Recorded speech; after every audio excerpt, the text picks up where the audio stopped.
आणि या विश्वयुवाची स्थापना करत असताना प्रत्येक जिल्ह्यात प्रत्येक ठिकाणी आपली ही युवक जे आहेत ती मुलं आपल्या समाजात ट्रस्टच्या सामाजिक कार्यात उत्स्फूर्त सहभाग घेत असतात आणि खूप युवक आपल्याकडे आहेत आणि त्यांना योग्य दिशेनं जर आपण नेलं तर भारत महासत्ता लवकरच होईल असा म्हणावंसं आज वाटते। आणि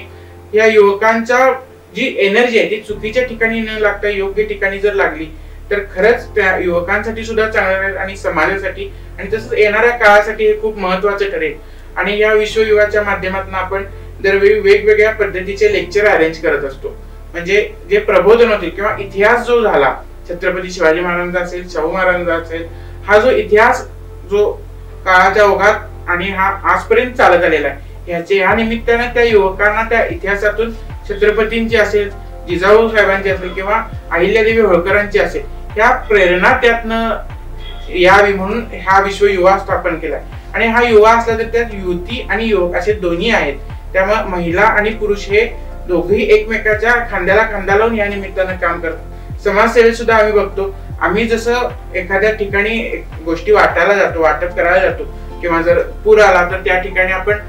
लोकोपयोगी जेवणाची किट वगैरे देतो, तर त्यावेळी आम्हाला अतिशय आनंदाने सांगा वाटते की आमच्यातल्या मुली सुद्धा तिथं त्या आमच्या बरोबरीनं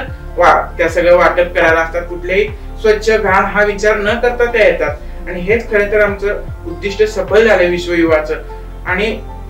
या निमित्तानं आपण त्यांना पर्यावरणाची सुद्धा काळजी घ्यायला लागतो, प्रत्येकाला झाडं लावायला लागतो, त्या झाडाचं संगोपन वर्षभर त्या मुलांना करायचं असं आपण सगळ्यांना नियम घालून दिलेले आहे। आणि अशा पद्धतीने हा विश्वयुवाचं पुढं काम असं सुरू राहणार आणि खूप युवकांनी ह्याच्यात सहभागी व्हावं असं मला वाटतं।